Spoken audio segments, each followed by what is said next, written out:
លោកស្រីប្រិយមកទូរទស្សនិកជនជាទីគោរពផលិតកម្មសត្វបានដើរតួនាទីយ៉ាងសំខាន់មួយនៅក្នុងការផ្ដល់នូវម្ហូបអាហារប្រកបដោយប្រូតេអ៊ីនខ្ពស់និងផ្ដល់នូវប្រាក់ចំណូលបានយ៉ាងល្អប្រសើរជូនដល់កសិករយើងក្រោមជំនួយរបស់សហភាពអឺរ៉ុបនាយកដ្ឋានផលិតកម្មនិងបសុព្យាបាលនៃក្រសួងកសិកម្មរុក្ខាប្រមាញ់និងនេសាទបានណែនាំឲ្យកសិកររបស់យើងពង្រឹងនៅផលិតកម្មសត្វតាមរយៈការបណ្ដុះបណ្ដាលពីរបៀបនៃការផលិតចំណីសត្វដូច្នេះសូមអញ្ជើញទូរទស្សនិកជនទស្សនាដូចតទៅ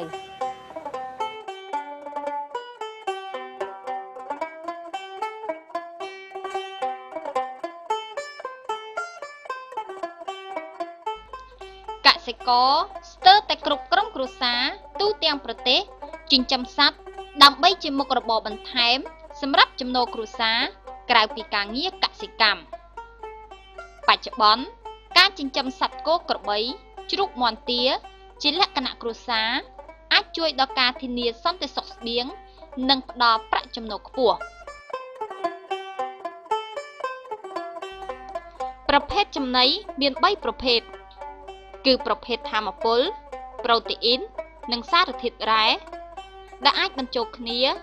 ដើម្បីទ្រទ្រង់ការធំធាត់លឿនមានសុខភាពល្អនិងការបន្តពូជបានល្អចំណីអាហារសម្បូរដោយថាមពលរួមមានកន្ទក់ចុងអង្ករពោតសណ្តែកសៀងមើមដំឡូងមីជាដើមអាហារមានប្រូតេអ៊ីនច្រើនរួមមានពពួកសាច់ដូចជាសណ្តែកបាយម្សៅត្រីកូនសត្វល្អិតជន្លេនស្លឹកដំឡូងមីស្លឹកកន្ធុំថេតត្រកួនជាដើម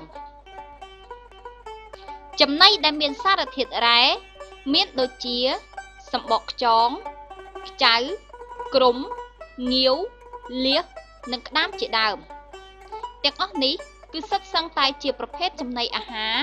ដែលកសិករងាយស្រួលរកបាននៅក្បែរផ្ទះនិងក្នុងភូមិចំណីសត្វនេះគឺជាអត្ថប្រយោជន៍ទី1នៅក្នុងវិស័យចិញ្ចឹមសត្វពីព្រោះយើងចិញ្ចឹមសត្វបើសិនជាការផលិតចំណីមិនបានយកចិត្តទុកដាក់ទេនោះធ្វើឲ្យយើងខាតបង់ហើយទី2ទៀតចំណីសត្វនេះបើកាលណាយើងផលិតវាបានល្អធ្វើឲ្យសត្វស៊ីបរិមាណតិចប៉ុន្តែការធំធាត់លឿនហើយធ្វើឲ្យការចិញ្ចឹមនេះមានការចំណេញច្រើន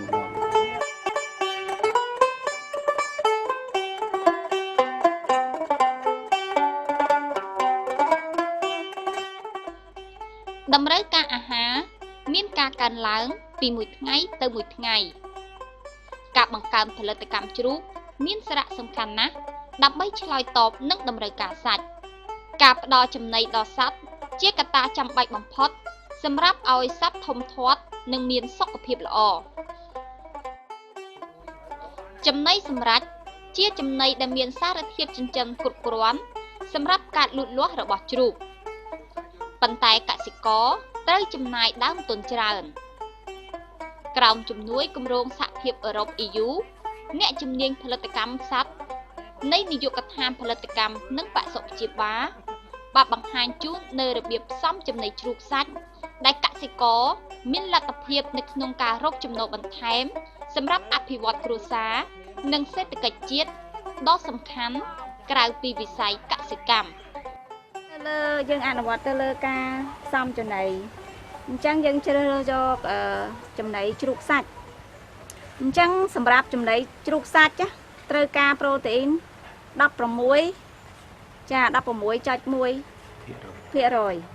ដើម្បីបានប្រូតេអ៊ីនប៉ុណ្ណឹងយើងត្រូវការអីខ្លះ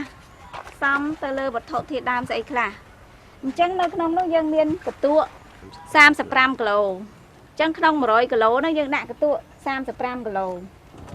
មួយទៀតចុងកនេះយើងដាក់25គីឡូចាចុងក25គីឡូពោត19គីឡូយើងដាក់ពោត19គីឡូពោតក្រហមពោតចំណីសត្វហើយសណ្តែកសៀង13គីឡូសណ្តែកសៀងនេះយើងត្រូវការសម្ងួតលេងវាដើម្បីកុំឲ្យវាព្រោះអីវាមានជាតិពុលបើមិនយើងដាក់ស្រស់ចាម្សៅត្រីយើងដាក់6គីឡូទេមួយទៀតយើងត្រូវការដាក់ប្រេងឆាម្សៅទឹកដោះគោយើងដាក់2គីឡូប្រេមិចគឺយើងត្រូវការដាក់ប្រេមិច ដើម្បីជំនួយដល់ចំណីណាហើយប្រេមិចនេះក្នុងមកកញ្ចប់នេះវាមានទម្ងន់1គីឡូចាយើងចែកជា4យក1គីឡូចែកជា4ហើយយើងមានសបកងាវសបកតែគេហៅថាការធាតុរ៉ែណាយើងអាចបើមានសបកលៀសដាក់សបកលៀសមានសបកងាវដាក់សបកងាវបាទហើយមួយទៀតយើងបន្ថែមគេហៅថាពពួកវីតាមីនមូលទីវីតាមីនអញ្ចឹងវាមានវីតាមីនចម្រុះនៅក្នុងហ្នឹងវាតកតងនឹងអំបិលយើងអត់បាច់ដាក់ក៏បានដែរដោយសារអីហេតុអីបានអត់ដាក់ដោយសារត្រីយើងនេះម្សៅត្រីនេះជាប្រភេទត្រីទឹកប្រៃអញ្ចឹងមិនបាច់ដាក់អំបិលទៀតទេគួរចំណាំផងដែរថាការផ្ដល់ចំណីនិងទឹកឲ្យបានគ្រប់គ្រាន់ជ្រូកមានសុខភាពល្អនិងឆាប់ធំធាត់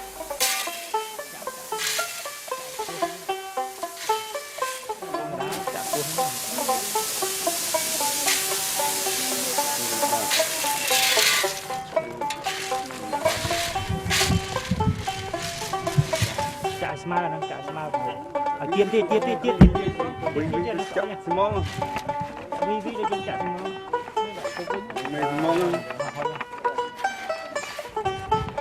ចាក់មិញហ្នឹងដាក់សອບមកពីកណ្ដាលមកសອບណាទៀតហើយទៀមទៀមតិចទៀតពីហ្នឹងហើយទៀតតិចទៅស្អីអាហ្នឹងដាក់ទៅនេះដែរ2គីឡូដែរដល់ព្រោះតិចកុំឲ្យហើយ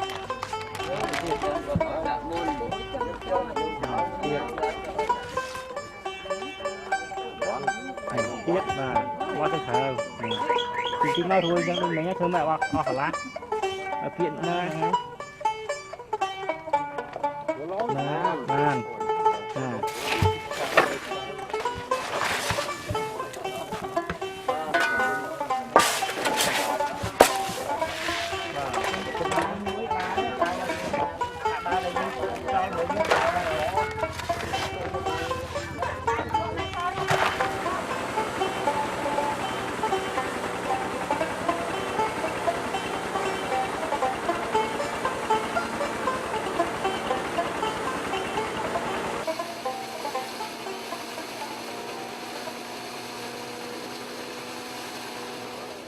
តាមរយៈនៃការរៀនហើយចេះហាញ់ធ្វើអនុវត្តតាមរោគរបស់ដែល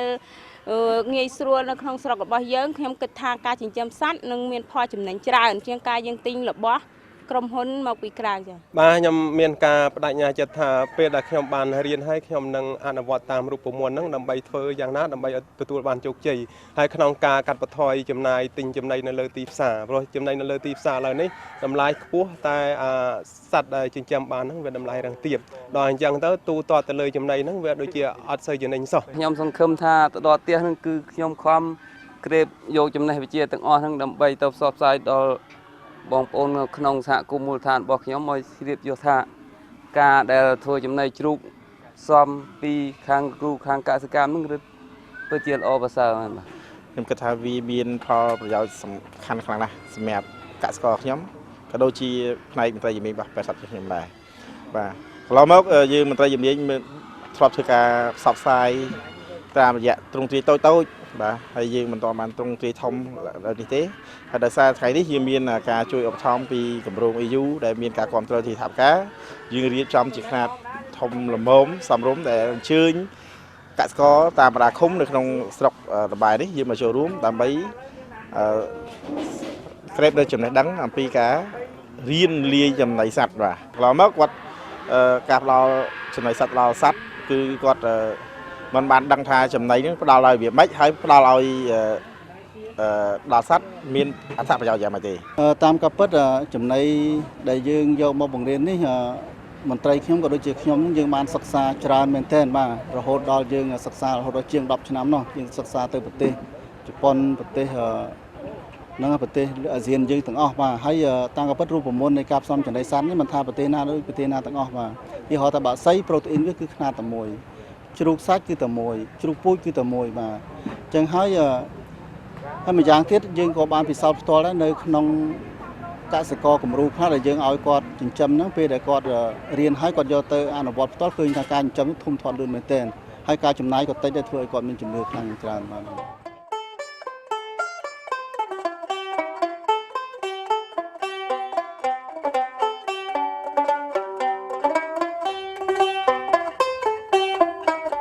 ញ្ចឹមមាន់នៅកម្ពុជាការចិញ្ចឹមមាន់ទាមិនទាមទារឲ្យប្រើប្រាស់ដើមទុនកម្លាំងពលកម្មនិងពេលវេលាច្រើនឡើយកសិករភាគច្រើនមានទម្លាប់ចិញ្ចឹមលែងនិងមានការថែទាំតិចតួច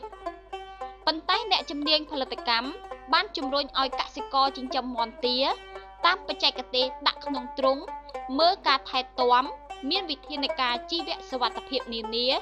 ជាពិសេសការផ្ដល់ចំណីអាហារគ្រប់គ្រាន់និងមានគុណភាព ចូលកន្លែងមាន់វាទាញចេញវាមិនលេងទេជាន់ដាច់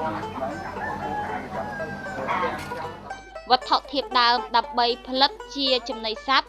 រួមមានចុងអង្ករ កន្ទក់ពោតក្រហមសណ្តែកសៀងម្សៅត្រីម្សៅអ៊ិចធីម្សៅទឹកដោះគោប្រេងឆាបាសមិចសំបកខ្យងនិងអំបិលជាដើម ចាមាន់សាច់ឬទាសាច់ហ្នឹងទម្ងន់100គីឡូក្រាមចាក្នុងសម្ភារៈវត្ថុធាតុដើមទាំងអស់នេះគឺវាមានចុងអង្គ16គីឡូតទួ27គីឡូពោតក្រហម32គីឡូសណ្តែកសៀង5គីឡូម្សៅត្រី13គីឡូម្សៅ HP 4គីឡូចាអញ្ចឹងសុំកន្លែងម្សៅទឹកដោះគោនេះគឺយើងជំនួសដោយម្សៅ HP អញ្ចឹងណាអញ្ចឹងបើសិនជាអត់មានម្សៅ HP យើងប្រើម្សៅទឹកដោះគោជំនួសចាប្រហាក់ប្រហែលគ្នាពីព្រោះម្សៅ HP នេះក៏ផលិតចេញពីម្សៅទឹកដោះគោដែរចាអញ្ចឹងប្រេងឆាសម្រាប់មាន់សាច់ឬទាគឺ0ដោយសារសាច់មាន់សាច់ឬទាសាច់ហ្នឹងគឺវាអត់ត្រូវការថាមពលទេអញ្ចឹងយើងអត់ចាំបាច់ប្រើប្រេងឆា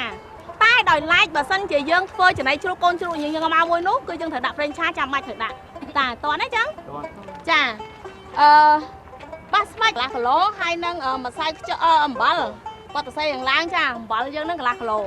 ចាហេតុអីបើយើងចាំបាច់ដាក់អំបិលក្នុងសឡយើងបើសិនជាអត់មានអំបិលក៏យើងអត់មានរសជាតិដែរអញ្ចឹងយើងធ្វើម៉េចយើងបង្កើនចំណីយើងឲ្យមានរសជាតិយើងចាំបាច់យើងត្រូវដាក់អំបិលដើម្បីឲ្យសត្វហ្នឹងវាឃ្លានវាឈ្ងុយវាចង់ចាអញ្ចឹងណាចាអញ្ចឹងយើងបានសរុបទាំងអស់ហ្នឹងគឺ100គីឡូក្នុង100គីឡូនេះចំណីមាន់សាច់ហ្នឹងគឺមានប្រូតេអ៊ីន 18.02% ដល់1ម៉ែត្រជុំវិញមកហើយយើងលេង1ម៉ែត្រយើងចាក់ទីហោះឥឡូវយើងចាក់ហ្នឹងបើសិនយើងអត់ដឹងក៏យើងពិបាកលាយទីហោះយើងចាក់ពោតមុនយើងពិបាកលាយអញ្ចឹងចាក់ណាដែលម៉ត់ដូចចុងអង្គល្អអញ្ចឹងណាបងចាក់ចុងអង្គបាទចាក់ចុងអង្គអញ្ចឹងយើងយកចុងអង្គចាក់មកស្ទាប់មកបាទស្ទាប់ចុងអង្គយើងបរិយាស្មើហើយបានយើងយកកន្ទក់យើងបរិយាលើមកស្ទាប់នឹងទៀតមកស្មើហើយបានយើងយកពោតតាមមកស្ទាប់អញ្ចឹងរហូតដល់យើងសប់អស់ហើយបន្តមកចាំយើងលាយឥឡូវមានទី1ខ្ញុំចង់ឲ្យយើងយកចាក់សិនណាបាទយើងមិនយកចាក់ស្ទាប់មើលគ្រូមើលខ្ញុំពេលយើងមិនជ្រាវបាទខ្ញុំមើលខ្ញុំបានហើយហើយយើងយកផ្សំយកអីទៀតយកកាមេរ៉ាស្ទាប់អូយនេះណាយើងយកខ្ញុំចង់អនុវត្តផ្ទាល់ចឹងតែយើងឃើញយើងចាណាបាទចេះហ្មងតែបន្តមកយើងដាក់ស្ទាប់វាបាទឃើញទៅចេះតែមិនតបានធ្វើនៅតែធ្វើមិនតានដែរយើងមិនយកអាយើងបានស្ទាប់យើងណាក៏យើងទៀតលេបាទចាក់កណ្ដាលក៏បានយកយកសំត្រីមកសំត្រីមកទៀងមកទៀងហាខ្ញុំចាក់កណ្ដាលមកតិចពេកយើងយកដៃនេះមកលៀសហាលលៀសមកចិត្តក្នុងក្រោមនេះហាបុកលៀសបាទចាចាំយើងវីអាហ្នឹងបាច់ចាំវីប៉ែគាត់វីដៃមកដាក់ដៃអុយដៃបងព្រិចនេះត្រាណា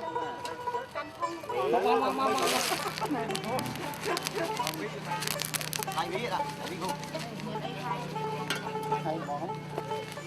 នេះដើម្បីវាសពល្អណាបងឲ្យចាក់ថងជោគនេះមកវីអីលោកវីលើដែរវីនេះវីទេចាក់ជោគមកមកវីនេះបែរមកគេស្គាល់ឲ្យគេគេថាថៃមកថៃគេចាក់ជោគមកទៅដាក់ចាក់ចាក់ចាក់រយទៅមក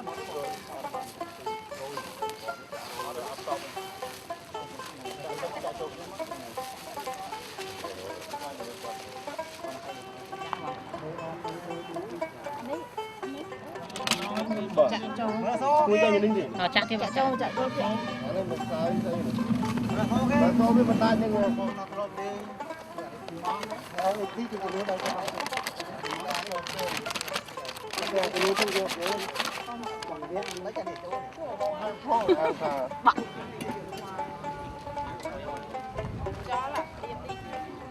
Ui đó thôi.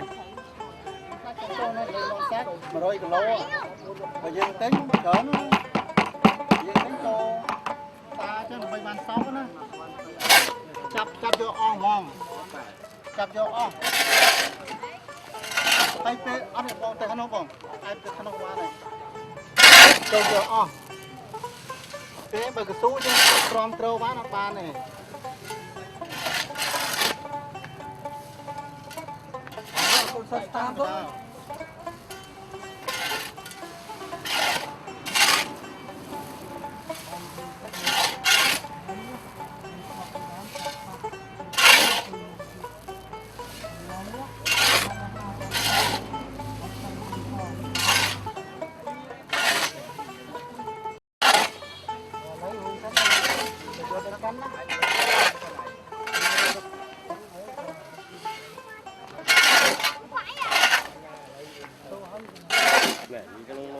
Cái gì như đây?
Đoចំណីមានសារៈសំខាន់ដល់ការធានាដល់រដូវខ្វះចំណី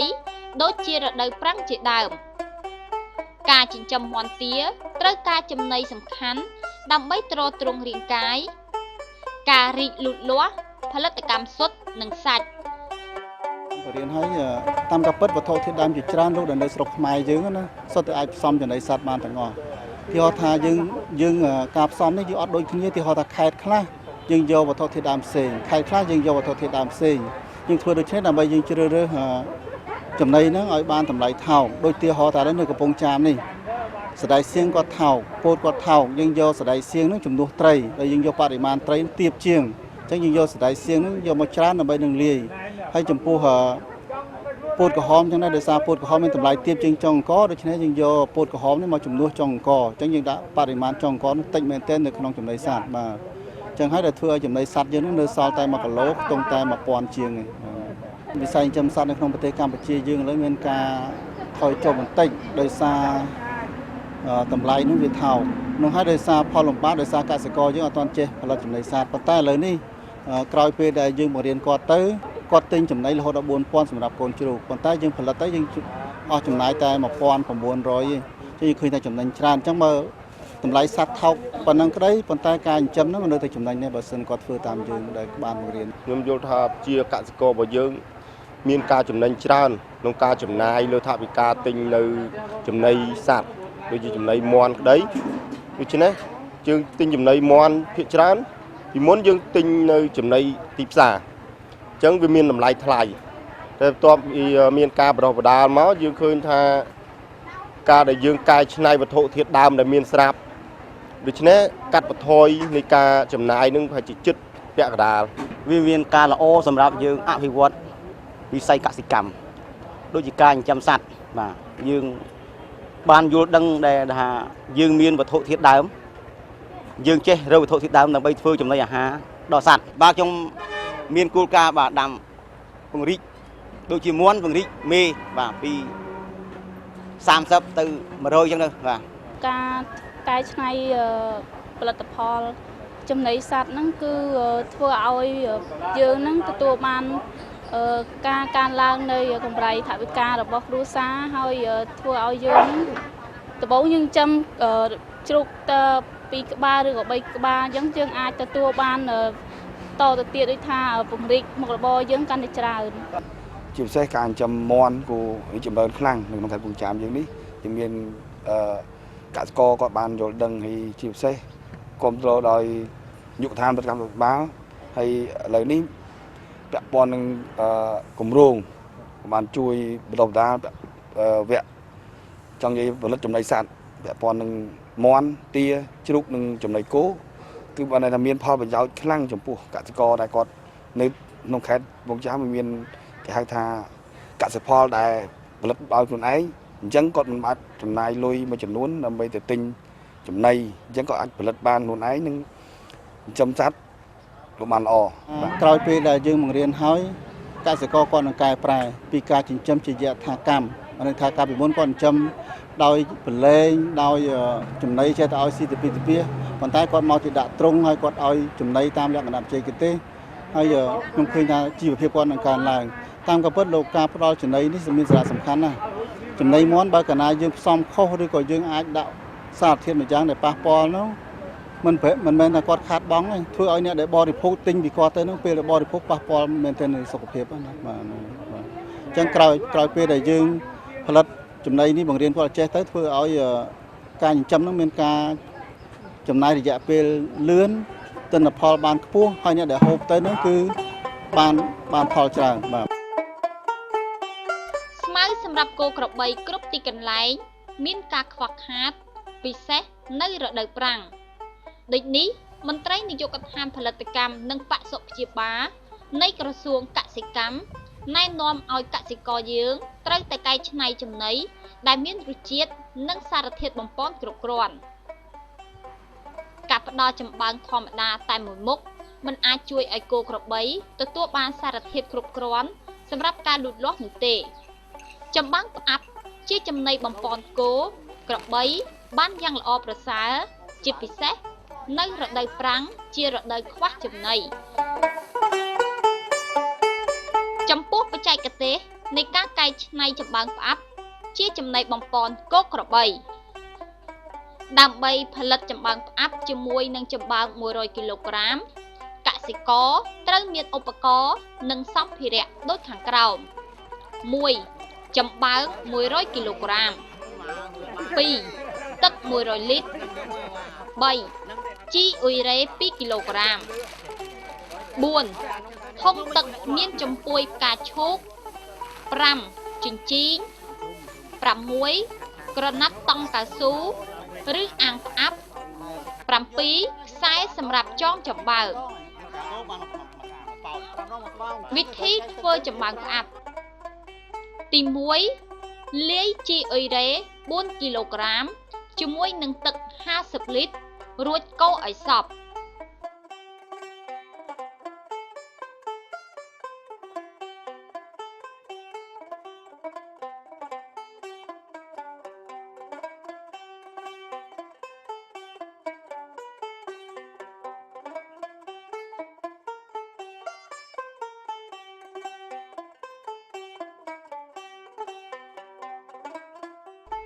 ទី2រៀបចំចំបើងជាស្រទាប់ក្នុងអាងឬថង់ផ្លាស្ទិកបន្ទាប់មកស្រោចជីអ៊ុយរ៉េពីលើត្រូវធ្វើដូចគ្នារហូតដល់អស់ចំបើង100គីឡូក្រាម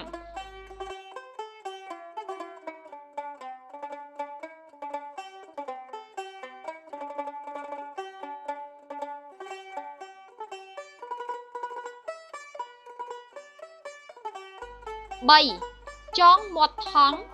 ឬក្របមាត់អាងឲ្យជិតដោយមិនឲ្យទឹកភ្លៀងហូរចូលអញ្ចឹងឲ្យបោតវាបាទបោតចេះបោតពីកំហៀងនេះបោតនោះឲ្យបោតនោះបាទអត់ថាតែមកនោះបោតហើយបោតទៅឲ្យយើងប្រកាសវាផងទៅហូបអូចឹងបើថានេះស្នឹងខ្ញុំខ្ញុំមិនស្នឹកមកអត់អីមិនស្នឹកបាទខ្ញុំបានហើយបាទហ្នឹងហើយ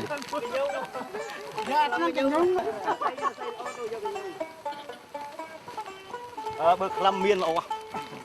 អូយមានបាន60គីឡូបាទបើក្លឹមមានបាទទៅស្នាំងល្អក្លឹមមានបងធ្វើចង់ធ្វើនៅផ្ទះចឹងបងអាចទិញមក 4 ផ្អាប់ទុករយៈពេល21ថ្ងៃទើបអាចយកទៅឲ្យគោក្របីស៊ីបានដូចនេះកសិករអាចយកចំបើងផ្អាប់ជាស្រទាប់ហើយគ្របទុកវិញឲ្យបានត្រឹមត្រូវទុកឲ្យសត្វស៊ីជាបន្តបន្ទាប់ទៀត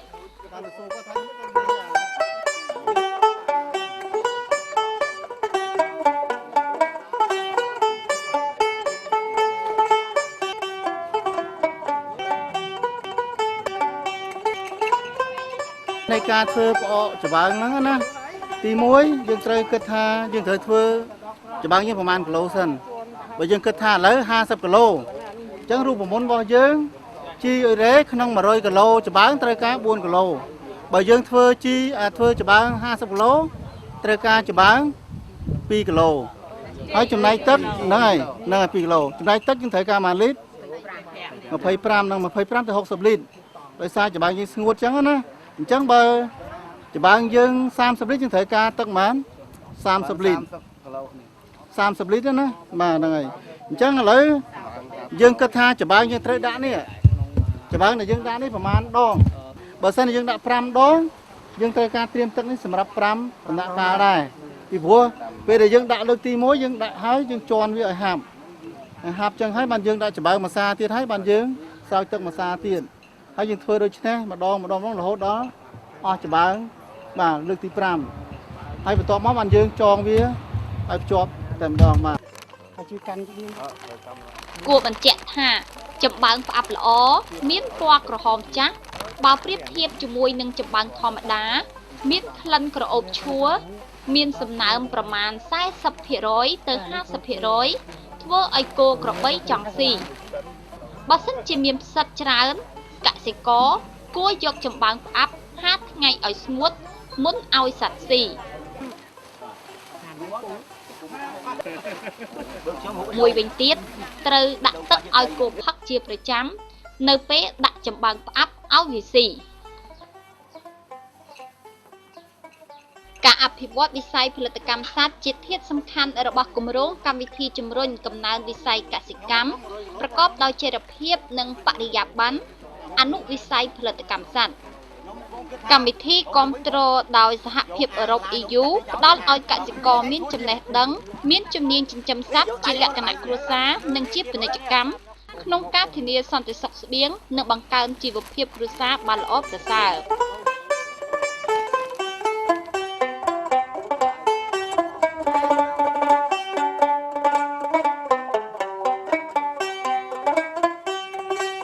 ជំរឿនកសិកម្មឆ្នាំ2013ដែលយើងទើបតែបានបោះពុម្ពឲ្យផ្សព្វផ្សាយថ្មីនេះឃើញថាក្នុងចំណោមកសិករ80% នៃប្រជាជនរស់នៅប្រទេសកម្ពុជា 75% មានជាអ្នកចិញ្ចឹមសត្វហើយភាគច្រើនជាអ្នកចិញ្ចឹមសត្វខ្នាតតូចហើយគោលនយោបាយរបស់រដ្ឋាភិបាលគឺកាត់បន្ថយភាពក្រីក្រអ្នកក្រីក្រគឺជាអ្នកចិញ្ចឹមសត្វបើសិនយើងជួយអ្នកចិញ្ចឹមសត្វគឺជួយដល់ផ្ទាល់កាត់បន្ថយភាពក្រីក្រហើយគម្រោងមានផ្នែក3សំខាន់ទី1រៀបចំពង្រឹងសមត្ថភាពស្ថាប័នដើម្បីរៀបចំគម្រោងនិងអនុវត្តគម្រោងដើម្បីឲ្យគេមានសមត្ថភាពជួយដល់សេវាកម្មដល់កសិករប្រកបដោយប្រសិទ្ធភាពទី2យើងក៏មានភ្នាក់ងារសុខភាពសត្វភូមិដែលនៅតាមស្ទើរតែគ្រប់ភូមិអញ្ចឹងយើងពិនិត្យមើលហើយបដិបដាលគាត់បន្ថែមហើយក៏មានគ្រប់គ្រងដល់សម្ភារៈបរិក្ខារដល់មួយចំនួនទៀតដើម្បីឲ្យគាត់មានលទ្ធភាពជួយដល់សេវាកម្មដល់កសិករតើកសិករទទួលបានអីពីគម្រោងនឹងគាត់ទទួលបាននឹងជាផ្នែកទី3ដែលថាគ្រប់គ្រងដោយផ្ទាល់ដល់អ្នកចិញ្ចឹមសត្វខ្នាតតូចហ្នឹងគាត់ទទួលបានបច្ចេកទេសក្នុងការចិញ្ចឹមតាមរយៈការផ្ដល់សេវាកម្មដោយមន្ត្រីរដ្ឋាភិបាលផងដោយផ្នែកឯកជនផងអញ្ចឹងគាត់ចេះថាតើគាត់ត្រូវចិញ្ចឹមសត្វបែបណាដើម្បីសត្វគាត់ទទួលបានសត្វគាត់មានថ្លៃដើមផលិតកម្មថោក